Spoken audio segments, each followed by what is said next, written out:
Hello everyone, welcome back to my channel. So guys, आज के इस वीडियो में हम पढ़ने जा रहे हैं क्लास 9th के साइंस का चैप्टर 2, जिसका नाम है cell the building block of life. तो यहाँ पर सेल को बिल्डिंग ब्लॉक ऑफ लाइफ से कंपेयर किया है, क्योंकि जिस तरीके से हर बिल्डिंग ईंटों से मिलकर बनती है, उसी तरीके से हर लिविंग ऑर्गेनिज्म सेल से मिलकर बनता है। तो इस चैप्टर में हम ऐसे ही सेल्स के बारे में पढ़ेंगे। तो जो भी हमारे चैनल में न्यू है, वीडियो को लाइक करके चैनल को सब्सक्राइब कर दें। चलिए बढ़ते हैं चैप्टर की तरफ। साइंटिफिक कम्युनिटी का ये मानना है कि लाइफ ओरिजिनेट हुई थी पानी में, यानी लाइफ सबसे पहले पानी में आई थी।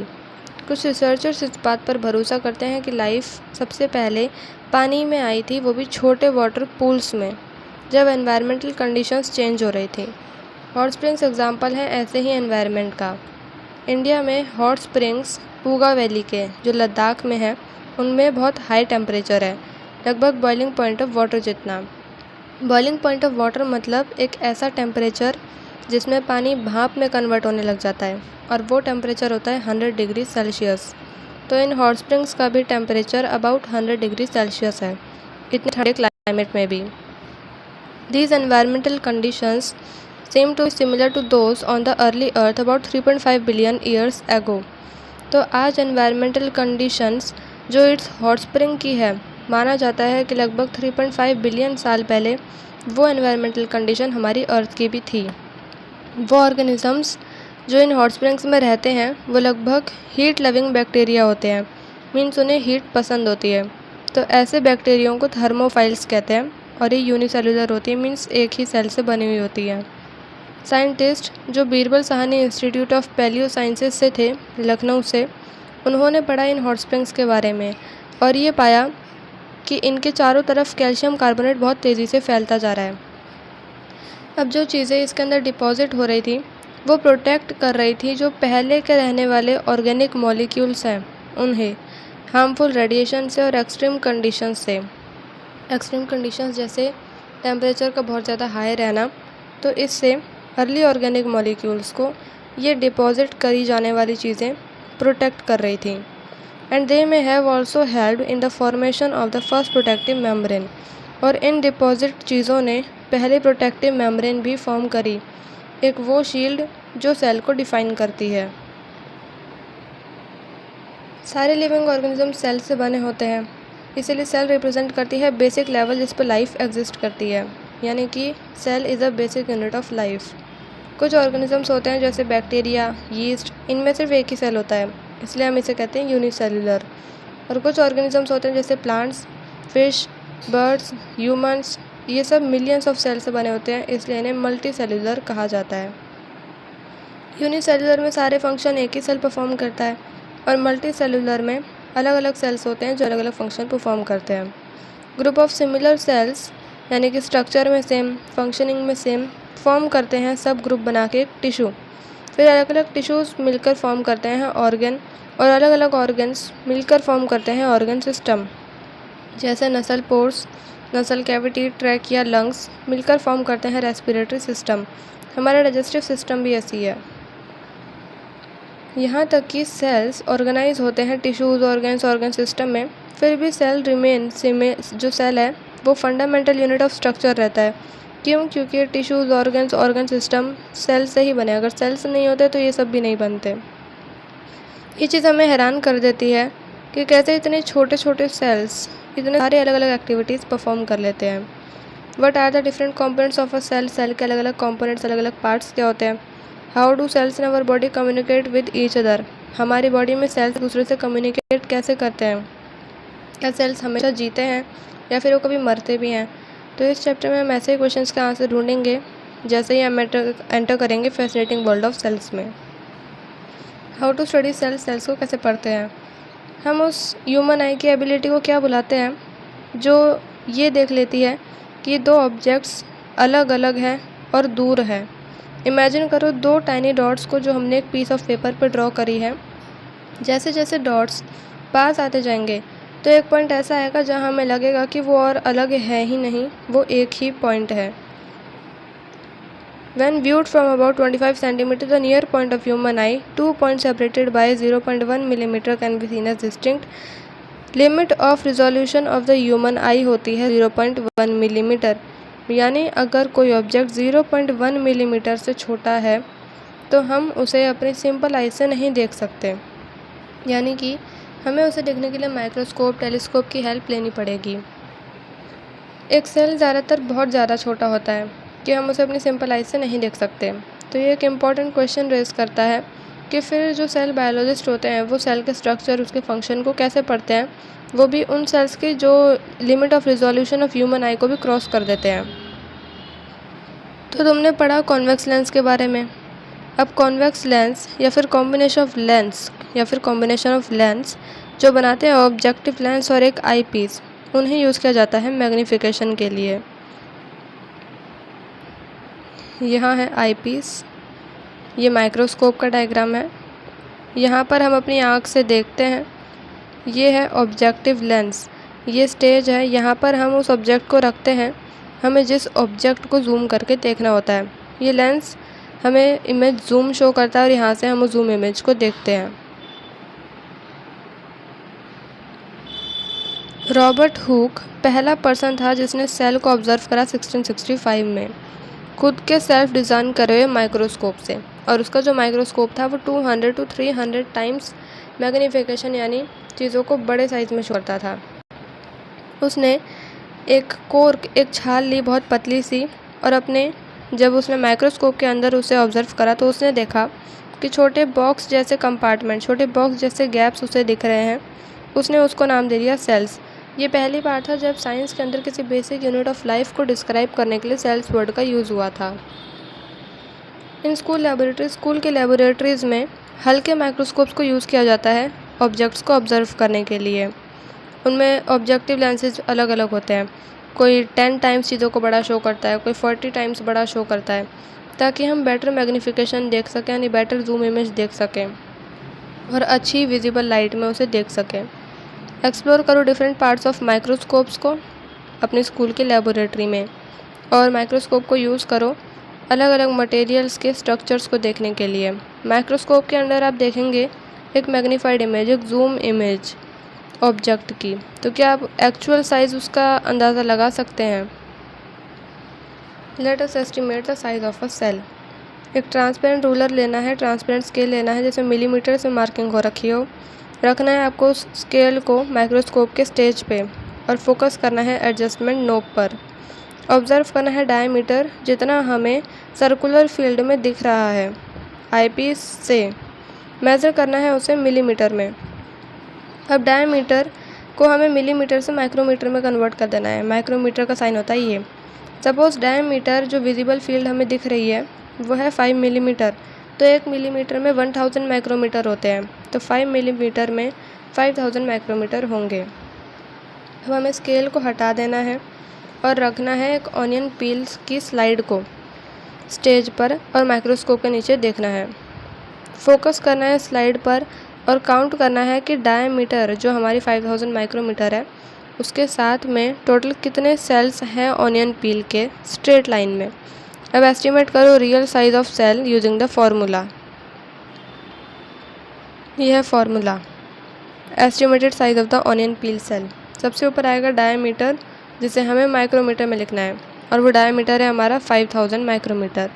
यहाँ पर आएगा नंबर ऑफ़ सेल्स कि 5000 माइक्रोमीटर के साथ में टोटल कितने सेल्स हैं। सपोज़ 25 सेल्स है डायमीटर के साथ में, तो ऊपर आ गया हमारा 5000 जितना डायमीटर है माइक्रोमीटर में, और नीचे आ गया कि टोटल कितने सेल्स हैं, टोटल 25 सेल्स हैं। डिवाइड करेंगे आ जाएगा 200 माइक्रोमीटर। अगर एस्टिमेटेड साइज़ जो है ऑनियन पील का वो है 200 माइक्रोमीटर, तो एक लाइट माइक्रोस्कोप इस सेल को कितना जूम शो कर सकता है। Total magnification of a microscope depend करती है उसकी मैग्नीफाइंग पावर आई पीस की और ऑब्जेक्टिव लेंस की। अगर दोनों ही आई पीस और ऑब्जेक्टिव लेंस की मैग्नीफाइंग पावर हुई 10x यानी 10 टाइम्स, तो पूरे माइक्रोस्कोप की जो मैग्नीफिकेशन होगी वो होगी 10 × 10 यानी 100 टाइम्स। 10 टाइम्स ऑब्जेक्टिव लेंस की और 10 टाइम्स आई पीस की लेंस की। अगर जो पावर है मैग्नीफाइंग पावर वो 20 टाइम्स होती, तो 20 × 20 हो जाती इसकी आई पीस की और 20 हो जाती ऑब्जेक्टिव लेंस की, आ जाता 400 टाइम्स बिगर। यानी 400 मैग्नीफिकेशन। इसका मतलब है कि एक सेल जिसका एस्टिमेटेड साइज़ 200 माइक्रोमीटर है वो हमें 10x की पावर वाले माइक्रोस्कोप में 100 टाइम्स बड़ा दिखेगी। इसीलिए माइक्रोस्कोप हमें अलाउ करता है बहुत छोटे छोटे स्ट्रक्चर को भी साफ़ और बड़ा देखने में। और ये माइक्रोस्कोप बहुत इंपॉर्टेंट टूल है सेल के स्ट्रक्चर को पढ़ने के लिए। हर साल साइंटिस्ट इम्प्रूव करते हैं माइक्रोस्कोप को 3 मेन फीचर्स को इम्प्रूव करके। रिजोल्यूशन यानी clearness, contrast means brightness and magnification means zooming power. इन इम्प्रूवमेंट्स ने माइक्रोस्कोप को बदला है एक पावरफुल टूल में जो सेल्स को स्टडी करने के लिए बहुत इंपॉर्टेंट है। यहाँ पर हमें इमेज दी हुई है कोलोकाशिया लीफ के लोअर सरफेस की, जो हमें इलेक्ट्रॉन माइक्रोस्कोप से दिखी है। इलेक्ट्रॉन माइक्रोस्कोप हमारे साइंटिस्ट यूज़ करते हैं और वो जो ये इलेक्ट्रॉन माइक्रोस्कोप होता है ये हमें नैनोमीटर के स्केल पर भी चीज़ों को शो करता है, यानी एकदम बहुत फाइन डिटेल्स में हमें चीज़ों को दिखाता है। सेल के स्ट्रक्चर को भी ये बहुत फाइन डिटेल्स में दिखाता है। जो इंस्ट्रूमेंट्स होते हैं इसके अंदर वो यूज़ करते हैं बीम को, जैसे बाकी लाइट माइक्रोस्कोप्स होते हैं वो लाइट को यूज़ करते हैं, लाइट रेज पूरी फैलती हैं। लेकिन यहाँ पर जो बीम है वो बीम एक सिंगल रे होती है, सिंगल रे।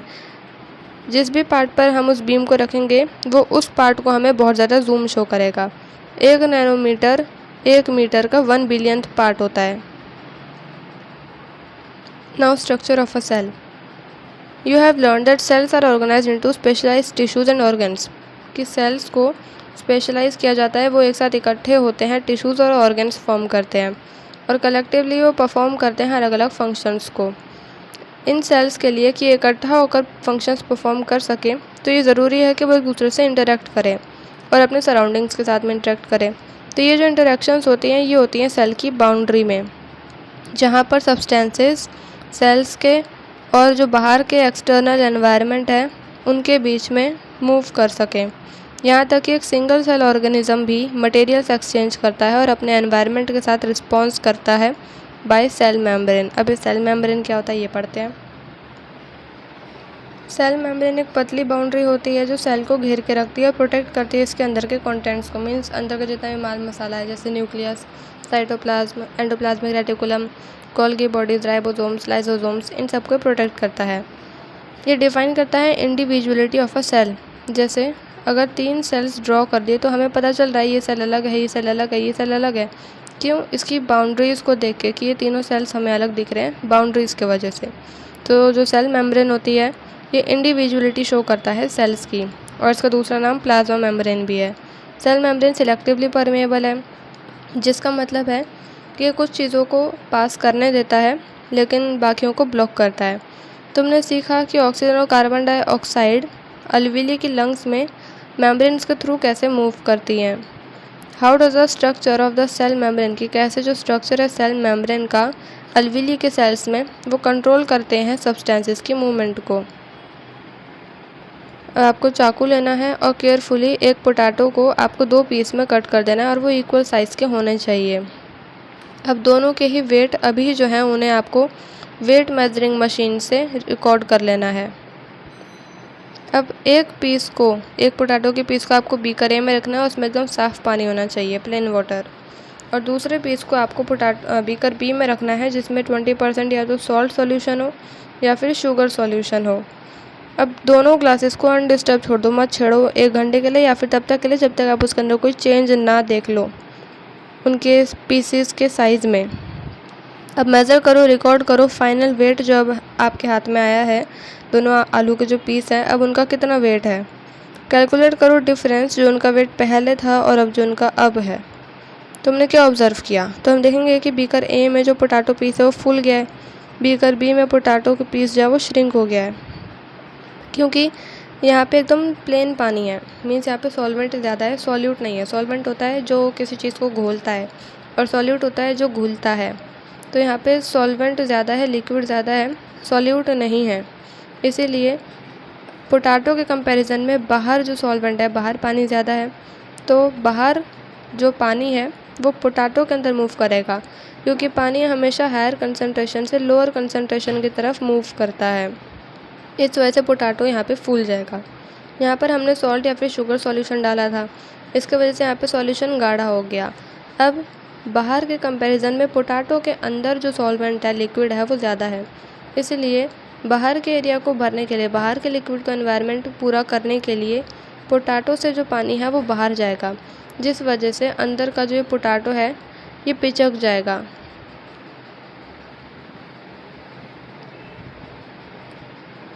वेट जो है पोटैटो पीस का बीकर ए में वो बढ़ गया, जबकि वेट जो पोटैटो पीस का बीकर बी है उसमें वो कम हो गया। ऐसा इसीलिए हुआ क्योंकि जो सेल मेम्ब्रेन है उसने पानी को अंदर बाहर मूव करने दिया, लेकिन शुगर या फिर सॉल्ट मॉलिक्यूल्स को अंदर बाहर नहीं करने दिया। वाटर हायर कंसंट्रेशन से लोअर कंसंट्रेशन की तरफ मूव करता है तब तक जब तक दोनों एरियाज़ बराबर ना हो जाए। हायर कंसंट्रेशन मतलब जिसमें सॉल्वेंट ज़्यादा हो और सॉल्यूट कम हो, और लोअर कंसंट्रेशन मतलब जिसमें सॉल्वेंट कम हो, सॉल्यूट ज़्यादा हो। ये जो मूवमेंट होती है पानी की सेल मेम्ब्रेन को क्रॉस करके, इसे कहते हैं ऑस्मोसिस। ऑस्मोसिस में दो केस होते हैं कि एक तो पानी ही हायर कंसंट्रेशन से लोअर कंसंट्रेशन की तरफ मूव करेगा और दूसरा सेल मेम्ब्रेन को क्रॉस करके करेगा, तभी वो ऑस्मोसिस कहलाएगा। अब हमने 7.8 एक्टिविटी 8th क्लास में चैप्टर 7 के अंदर हमने सीखा कि पानी में इंक फैल जाती है, हवा में खुशबू फैल जाती है। क्यों? क्योंकि जो पार्टिकल्स हैं मैटर के वो एक दूसरे से मिक्स होते हैं। और ऐसा क्यों होता है? क्योंकि कहीं पे कंसंट्रेशन ज़्यादा है, कहीं पे कंसंट्रेशन कम है, और हमेशा पार्टिकल्स हायर कंसंट्रेशन से लोअर कंसंट्रेशन की तरफ मूव करते हैं। डिफ्यूज़न एक ऐसी मूवमेंट है, ऐसा प्रोसेस है जिसमें पार्टिकल्स हायर कंसंट्रेशन से लोअर कंसंट्रेशन की तरफ ट्रांसफ़र करते हैं, और ये बिना सेल मेम्ब्रेन के भी हो सकते हैं और सेल मेम्ब्रेन के थ्रू भी हो सकते हैं। और इसमें एक और केस आता है कि इसमें लिक्विड, सॉलिड, गैस तीनों ही स्टेट कोई भी हायर कंसंट्रेशन से लोअर कंसंट्रेशन की तरफ मूव करता है। ऑस्मोसिस में सिर्फ लिक्विड करता है और डिफ्यूज़न में कोई भी कर सकता है। ऑस्मोसिस में सेल मेम्ब्रेन को क्रॉस करना पड़ता है और डिफ्यूज़न में बिना सेल मेम्ब्रेन को क्रॉस करे भी प्रोसेस हो जाता है। ऑस्मोसिस डिफ्यूज़न का ही पार्ट है। प्लांट्स में जो पानी है मिट्टी से, वो पेड़ की जड़ों की जो सेल्स होती हैं वो सोख लेती हैं ऑस्मोसिस के प्रोसेस से ही। आइसोटोनिक सॉल्यूशन, हाइपोटोनिक सॉल्यूशन और हाइपरटोनिक सॉल्यूशन, ये तीनों अलग अलग तरीक़ों के सॉल्यूशन हैं। आइसोटोनिक सॉल्यूशन जिसमें सॉल्यूट और सॉल्वेंट दोनों बराबर होते हैं, इसलिए इसमें जैसे हमने सेल्स डाले थे वैसे ही सेल्स बाद में होते हैं। और हाइपोटोनिक सॉल्यूशन यानी कि अभी हमने इनमें सेल डाला है, यहाँ पर सॉल्वेंट ज़्यादा है, पानी ज़्यादा है, सॉल्यूट कम है या फिर बिल्कुल भी नहीं है, तो इसीलिए बाहर जो पानी होगा वो अंदर के पानी के रिक्वायरमेंट को पूरा करने के लिए अंदर जाएगा, सेल्स के अंदर। इस वजह से सेल जो है वो फूल जाएंगे। यहाँ पर सॉल्वेंट कम होता है पानी में और सॉल्यूट ज़्यादा होता है, तो इसीलिए बाहर जो पानी है वो अंदर के कंपैरिजन में कम है, इसलिए सेल से पानी बाहर जाएगा और सेल यहाँ पर पिचक जाएंगे।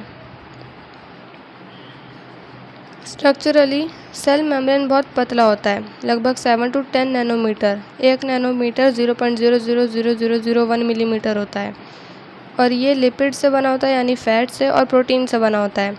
फ्लूइड मोज़ेक मॉडल इसका दूसरा नाम भी है, मीन्स इसे फ्लूइड मोज़ेक मॉडल भी कहते हैं। The membrane has lipid bilayer, इसमें लिपिड की बायलेयर होती है, ये एक लेयर, ये दो लेयर। बायलेयर मीन्स दो लेयर, ये एक लेयर, ये दूसरी लेयर, ये एक लेयर, ये दूसरी लेयर, तो इसमें दो लेयर्स होती है एक साथ चिपकी हुई। इसमें स्पेशल फैट मॉलिक्यूल्स होते हैं। हेड होते हैं जो वाटर अट्रैक्ट करते हैं, हेड है ये पर्पल कलर के, ये पानी को अट्रैक्ट करते हैं इसलिए बाहर होते हैं। और टेल्स होती हैं, ये जो चौमिन जैसी ये टेल्स हैं, ये अंदर की तरफ होती हैं क्योंकि ये पानी को दूर करती हैं। और इनमें प्रोटीन्स होते हैं, ये प्रोटीन्स हैं। ये प्रोटीन्स गेट कीपर्स का काम करते हैं, यानी कि जो सब्सटेंसेस है वो इसी के थ्रू पास करते हैं। मॉलिक्यूल्स जो हैं सेल मेम्ब्रेन के, वो साइडवेज कर सकते हैं, फ्लिप कर सकते हैं, रोटेट कर सकते हैं, घूम सकते हैं मेम्ब्रेन के अंदर, इसीलिए इसे फ्लूइड कहा जाता है। मॉलिक्यूल्स पैटर्न की तरह अरेंज हो रखे होते हैं, इसलिए इसे मोज़ेक मॉडल कहा जाता है। सारे लिविंग सेल्स अपने सराउंडिंग्स और अपने पड़ोस के सेल से कम्युनिकेट करते हैं। सेल मेम्ब्रेन के थ्रू। लेकिन प्लांट्स, फंगी और बैक्टीरिया के सेल्स में एक एडिशनल लेयर होती है जो सेल मेम्ब्रेन को भी कवर करती है, उसे हम कहते हैं सेल वॉल। तुम्हें क्या लगता है सेल वॉल की क्या ज़रूरत है ऐसे सेल्स में? प्रिपेयर करने एक टेम्परेरी स्लाइड आपको लेनी है। ऑनियन लीफ का एक छिलका या फिर रियो लीफ का एक छिलका लेना है और उसमें सैफरन लगा देना है ताकि वो हमें कलर्ड दिखे माइक्रोस्कोप के अंदर। सिमिलरली हमें एक टेम्परेरी स्लाइड बनानी है चीक सेल्स की। अब आपको एक टूथपिक लेनी है या फिर कॉटन स्वैब ले लो और अपने गाल में से छोटा सा चीक सेल्स जो है वो थोड़ा सा निकाल लो। फिर आपको ग्लास स्लाइड के ऊपर उस चीक सेल को रख देना है और फिर कुछ ड्रॉप्स आपको मिथिलिन ब्लू कलर के डालने हैं ताकि वो भी ब्लू कलर का दिख जाए और हमें माइक्रोस्कोप के अंदर फिर वो कलर नज़र आ सके। अब माइक्रोस्कोप के अंदर उससे साफ साफ देखो। क्या ऑब्जर्व किया तुमने? ऑनियन पील सेल्स या फिर रियो लीफ पील आपने जो भी लिया हो, उनकी बॉक्स जैसी शेप है और वो रेगुलरली अरेंज्ड है। ये देखिए यहाँ पे रेक्टेंगल जैसे ही है। ज़्यादातर में इमेजेस रेक्टेंगल की ही दिख रही हैं हर सेल। वही हम ह्यूमन चीक सेल्स देखें तो यहाँ पर कहीं पर चीक सेल्स हैं, कहीं पर नहीं है, मतलब सब कुछ अलग अलग दिख रहा है। यहाँ पर सेल्स की शेप रेगुलर नहीं है। Whereas cheek cells are irregularly arranged, irregularly लगे हुए हैं। Why do you think this difference exist? क्यों ये डिफरेंस है?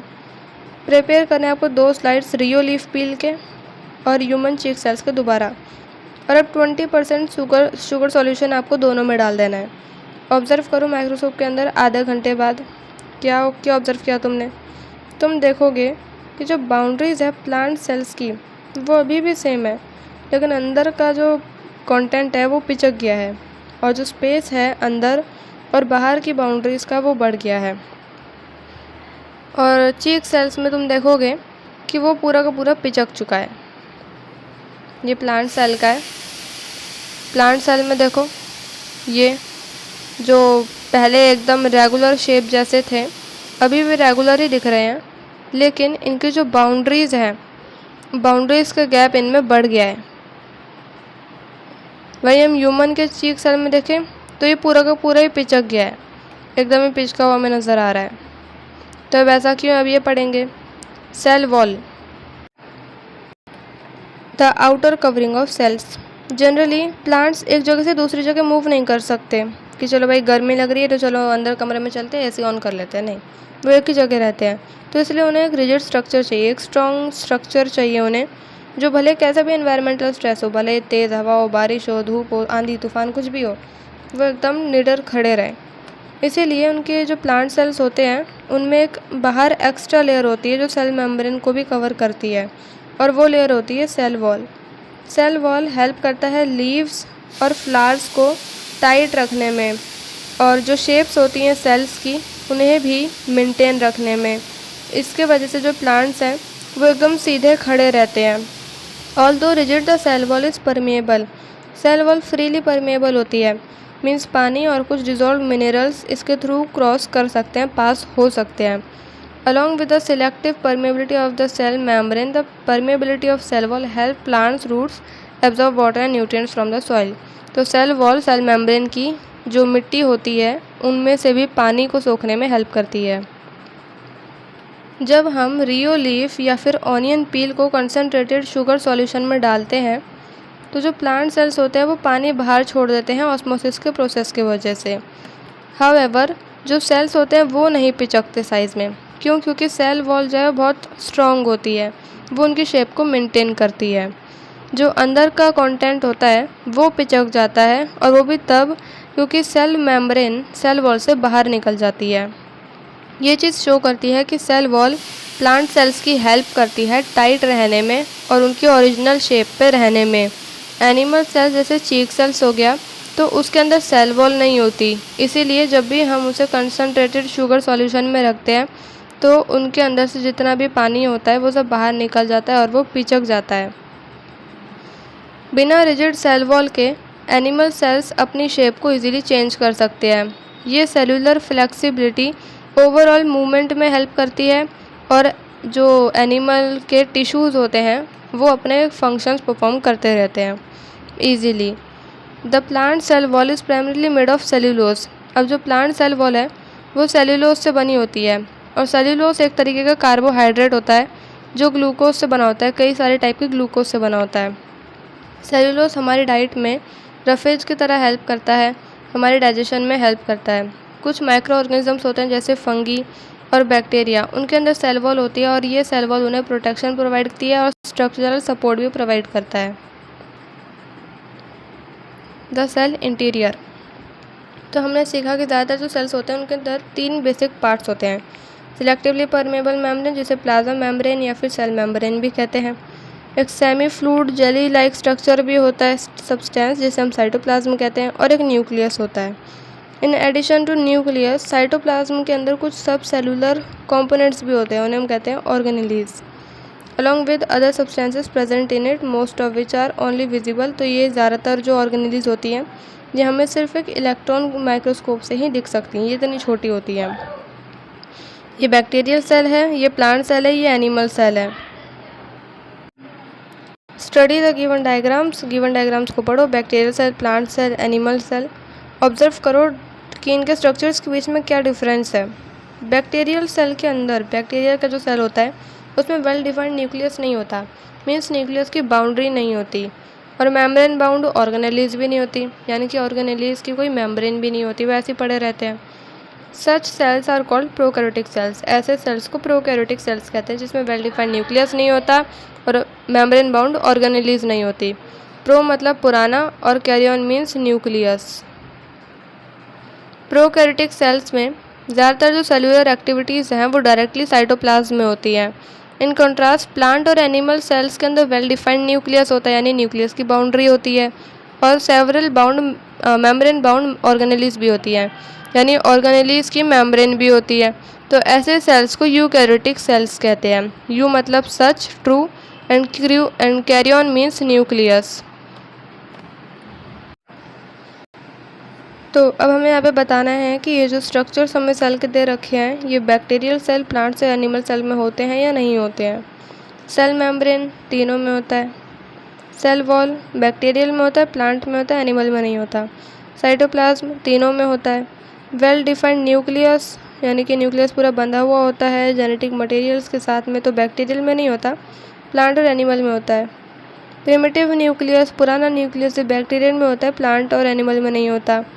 मेम्ब्रेन बाउंड ऑर्गेनेलीज ये बैक्टीरियल में नहीं होती, प्लांट और एनिमल में होता है। ये भी पढ़ लेते हैं। वायरसेस, वायरॉइड्स, प्रायोन्स ये सब ए सेलुलर होते हैं, यानी कि इनके अंदर एक भी सेल नहीं होता, और ये इन्फेक्शियस एजेंट्स होते हैं, इन्फेक्शन फैलाते हैं और बहुत ज़्यादा छोटे होते हैं। To be seen under a light microscope, के अंदर जो लाइट माइक्रोस्कोप होते हैं उनके अंदर ही दिखते ही नहीं हैं। वायरसेस जो है वो बने होते हैं जेनेटिक मटेरियल से, जिसमें प्रोटीन की लेयर लगी हुई होती है, जबकि वायरॉइड्स जो होते हैं उनके अंदर प्रोटीन की लेयर नहीं लगी हुई होती जेनेटिक मटेरियल में। जबकि प्रायोन्स बहुत टेढ़े मेढ़े होते हैं, मिस फोल्डेड मतलब टेढ़े मेढ़े होते हैं, इनकी कोई ढंग की शेप नहीं होती। प्रोटीन्स मिस फोल्डेड शेप की होती हैं, टेढ़े मेढ़े प्रोटीन्स होते हैं इनमें, और इनमें जेनेटिक मटेरियल नहीं होता। प्रिमिटिव न्यूक्लियस प्रोकैरियोटिक में प्रेजेंट होता है, यूकैरियोटिक में नहीं होता। डायमीटर टिपिकल सेल का, कॉमन सेल का यहाँ पे 1 to 10 माइक्रोमीटर होता है और यहाँ पे 10 to 100 माइक्रोमीटर होता है। यहाँ पर टोटल सेल्स जो है प्रोकैरियोटिक में वो ज़्यादातर यूनिसेलुलर होते हैं, यानी सिंगल सेल एक सेल ही होता है, और यूकैरियोटिक में यूनिसेलुलर और मल्टीसेलुलर दोनों होते हैं। मेम्ब्रेन बाउंड ऑर्गेनेलीज यहाँ पर एब्सेंट होती है, यहाँ पर प्रेजेंट होती है। मेम्ब्रेन बाउंड न्यूक्लियस तो यहाँ पे एब्सेंट होता है और यहाँ पे प्रेजेंट होता है। इन यूकैरियोटिक सेल्स में एक फाइन फाइबर्स का नेटवर्क होता है जिसे हम साइटोस्केलेटन कहते हैं, जो प्रोवाइड करता है स्ट्रक्चरल सपोर्ट, मेंटेन करता है सेल की शेप को और एनेबल करता है सेल की मूवमेंट और अंदर के ट्रांसपोर्ट को। ये विजिबल होता है सिर्फ एक इलेक्ट्रॉन माइक्रोस्कोप में, एक सेपरेट एंटिटी, एक सेपरेट पार्ट जैसा। साइटोप्लाज्म स्टार्च स्टोर कर सकता है प्लांट सेल्स में, या फिर क्रिस्टल्स ऑफ कैल्शियम ऑक्सलेट या फिर सिलिका को प्लांट सेल्स में स्टोर कर सकता है, और इन्हें इंक्लूजन्स कहते हैं, सेल इंक्लूजन्स। अब यूकैरियोटिक सेल्स को ऑर्गेनेलीज की ज़रूरत क्यों पड़ती है? यूकैरियोटिक सेल्स बहुत सारे लाइफ प्रोसेसेस को कैरी करते हैं, अलग अलग cell organelles independently at the same time. यानी कि जो यूकैरियोटिक सेल्स हैं वो अलग अलग लाइफ प्रोसेसेस को कैरी करते हैं अलग अलग सेल ऑर्गेनेलीज में। सेल ऑर्गेनेलीज हेल्प करती हैं नए मटेरियल्स को बिल्ड करने में, वेस्ट को रिमूव करने में और सेल को एनर्जी प्रोवाइड करने में। ये सब एक साथ सारे फंक्शंस को परफॉर्म करते हैं एक सेल में। दूसरे वर्ड्स में कहें तो सेल एक खुद में टाइनी लिविंग फैक्ट्री की तरह है।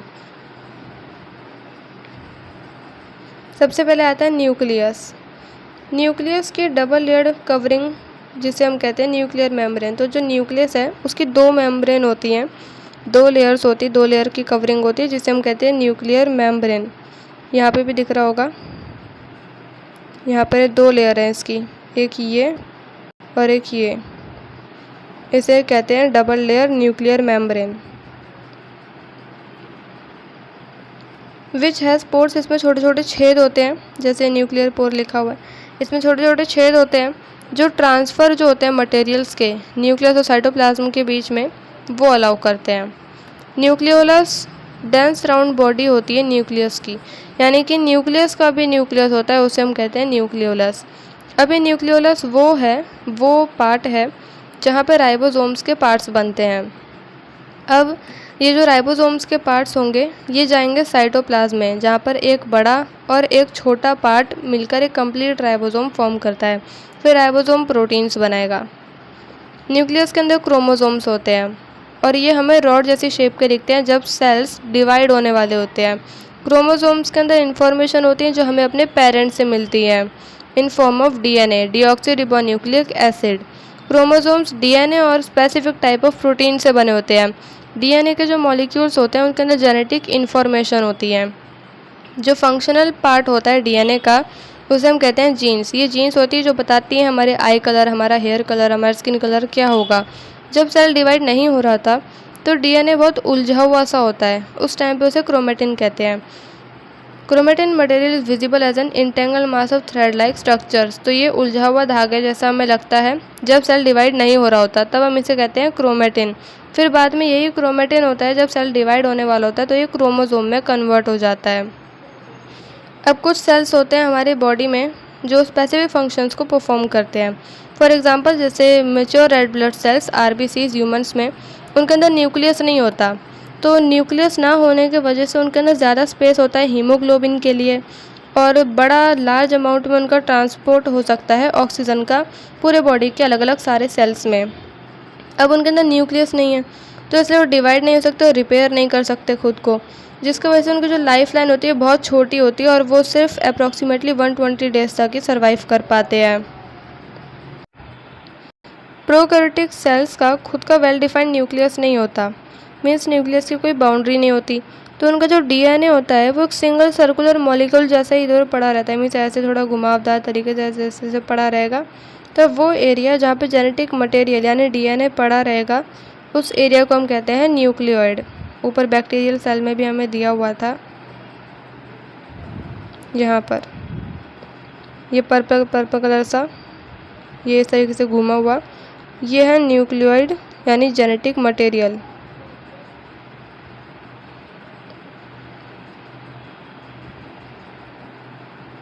Now ribosomes, these are tiny structures may be present either freely in the cytoplasm। अभी जो राइबोसोम्स है वो या तो साइटोप्लाज्म में फ्रीली पड़े रहेंगे या फिर एंडोप्लाज्मिक रेटिकुलम के साथ चिपके हुए होंगे। राइबोसोम्स प्रोटीन सिंथेसाइज करते हैं यानी प्रोटीन्स बनाते हैं। यहाँ पे ये न्यूक्लियस है और ये एंडोप्लाज्मिक रेटिकुलम है। इसके बारे में पढ़ते हैं एंडोप्लाज्मिक रेटिकुलम क्या होता है। एंडोप्लाज्मिक रेटिकुलम जिसे ईआर कहते हैं ये एक बहुत बड़ी ऑर्गेनेली है जो एक नेटवर्क की तरह फैली हुई है पूरे साइटोप्लाज्म में। The ER is continuous with the outer membrane of nuclear envelope. तो ये न्यूक्लियस के साथ में चिपका रहता है।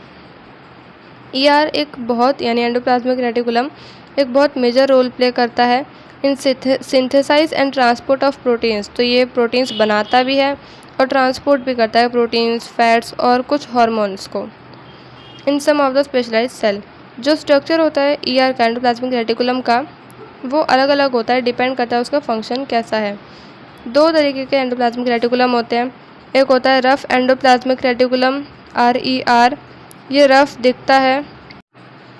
तो रफ एंडोप्लाज्मिक रेटिकुलम हमें रफ दिखता है इलेक्ट्रॉन माइक्रोस्कोप के अंदर, क्योंकि इसके अंदर राइबोसोम्स होते हैं इसके सरफेस पे, और जो राइबोसोम्स होते हैं वो प्रोटीन बनाते हैं। इसलिए एंडोप्लाज्मिक रेटिकुलम जो रफ वाली साइड होती है वो प्रोटीन्स बनाती है, प्रोटीन का सिक्रेशन करती है, जैसे ग्लैंड सेल्स और पैनक्रियाटिक सेल्स में करती है।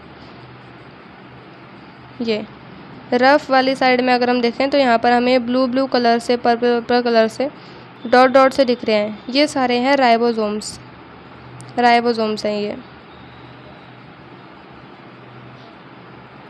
और यह है रफ एंडोप्लाज्मिक रेटिकुलम, ये पूरी की पूरी शेप है एंडोप्लाज्मिक रेटिकुलम। जहाँ जहाँ पर हमें राइबोसोम्स दिख रहे हैं ये है रफ एंडोप्लाज्मिक रेटिकुलम। बाकी एरिया जो हमें सॉफ्ट दिख रहा है यहाँ पर राइबोसोम्स नहीं है, इसलिए हम इन्हें स्मूथ एंडोप्लाज्मिक रेटिकुलम कहते हैं। Smooth endoplasmic reticulum it does not have ribosomes, इसमें राइबोसोम्स नहीं होते इसके सरफेस पे, इसीलिए हमें स्मूथ दिखती है। ये इन्वॉल्व होती है सिंथेसाइज करने में और स्टोर करने में फैट्स और कुछ हार्मोन्स को। Golgi apparatus, the packaging and shipping centres. अगर आप ध्यान दें डायग्राम ऑफ सेल पे तो you will notice stacks of flattened cell structures, तो हमें कुछ बोरी जैसे स्ट्रक्चर्स नज़र आएंगे। Together these stacks form the Golgi apparatus. अब ये सब एक साथ मिलकर गोल्गी अपैरेटस, गोल्गी बॉडीज़ बनाते हैं। It is functionally linked to the ER। अब ये लिंक होते हैं, कनेक्टेड होते हैं एंडोप्लाज्मिक रेटिकुलम से, मतलब फंक्शन के लिए, चिपके हुए नहीं होते एंडोप्लाज्मिक रेटिकुलम से। सेल मेम्ब्रेन और जो बाकी अदर सेल ऑर्गेनेलीज हैं उनसे भी ये कनेक्टेड होते हैं। गोल्गी बॉडीज़ एक्ट करती हैं सेल के पोस्ट ऑफिस की तरह, मतलब कि ये एंडोप्लाज्मिक रेटिकुलम से लिपिड्स, प्रोटीन्स, फैट्स ऐसे चीज़ें लेती हैं, उन्हें मॉडिफाई करती हैं, पैक करती हैं और ट्रांसपोर्ट करती हैं सेल्स के अलग अलग पार्ट्स में वेसिकल्स के थ्रू, और ये हेल्प करती हैं लाइजोसोम के फॉर्मेशन में भी। अभी लाइजोसोम्स क्या होते हैं? The clean up system. Sales produce करते हैं वेस्ट मटेरियल्स, और जो डैमेज्ड पार्ट्स होते हैं ऑर्गेनेलीज वो प्रोड्यूस करते हैं जब वो कोई एक्टिविटीज़ को परफॉर्म कर रहे होते हैं। अब किसी भी एक्टिविटी को परफॉर्म करना है तो सेल्स में वेस्ट जो है वो बनेगा। तो how does the cell prevent these waste? तो जो सेल है वो कैसे इन वेस्ट को रोकेगा फ्रॉम अक्यूमुलेटिंग इनसाइड इट, कि अंदर फैलने से बचे। तो lysosomes single membrane bound cells हैं, इनके अंदर एक ही मेम्ब्रेन होती है और इनके अंदर एंजाइम्स होते हैं, और ये ऐसा एंजाइम है, ऐसा केमिकल है जो ब्रेक कर सकता है, तोड़ सकता है सिंपलर फॉर्म्स में अनवांटेड प्रोटीन्स को, कार्बोहाइड्रेट्स को, फैट्स को, और यहाँ तक कि डैमेज पार्ट्स ऑफ सेल्स को भी, keeping it clean and healthy. जो प्रोडक्ट्स बनते हैं ब्रेकडाउन के टाइम पे वो रिलीज़ हो जाते हैं साइटोप्लाज्म में, और फिर जो सेलुलर प्रोसेसेस हैं, जो सेल बाकी एक्टिविटीज़ करते हैं, उनके लिए उन्हें रीयूज़ कर लिया जाता है।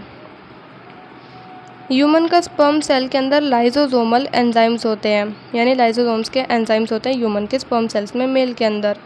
तो जब एक स्पर्म सेल मीट करता है एग सेल से, तो जो एंजाइम्स होते हैं वो तोड़ देते हैं एग सेल्स की लेयर को, एग सेल्स की जो बाहर की मेम्ब्रेन होती है लेयर, उसे तोड़ देते हैं, जिसकी वजह से फर्टिलाइजेशन का प्रोसेस हो पाता है। और इसके बारे में, ह्यूमन स्पर्म सेल्स के बारे में, हम साइंस के चैप्टर 11 में भी पढ़ेंगे। अब बाकी का हम नेक्स्ट वीडियो में कवर करेंगे। वीडियो अगर अच्छी लगी हो तो वीडियो को लाइक करके चैनल को सब्सक्राइब कर दीजिए। जब तक के लिए thank you and bye. Thanks for watching. Video को लाइक करके चैनल को सब्सक्राइब कर देना।